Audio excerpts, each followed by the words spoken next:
Hi friends, my name is Siraj. आज मैं आपको बताने वाला हूँ फरदीन नाम के बारे में। आपको बता दें कि फरदीन नाम का मतलब दीप्तिमान होता है। दीप्तिमान मतलब होने के कारण फरदीन नाम बहुत सुंदर बन जाता है।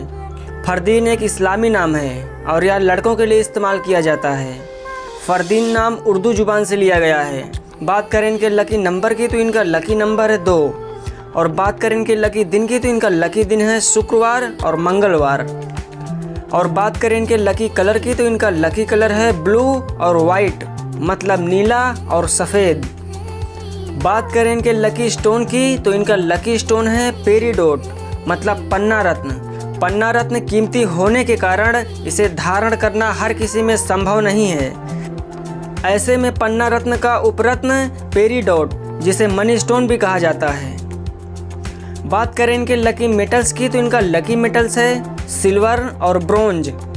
ये जानकारी अगर आपको अच्छी लगी हो तो हमारे चैनल को सब्सक्राइब करें और वीडियो को लाइक करें। अगर आप अपने नाम के बारे में जानना चाहते हैं तो कमेंट बॉक्स में अपना नाम ज़रूर लिखें और ये वीडियो अपने दोस्तों के साथ शेयर ज़रूर करें। इस वीडियो में इतना ही, मिलते हैं अगली वीडियो में।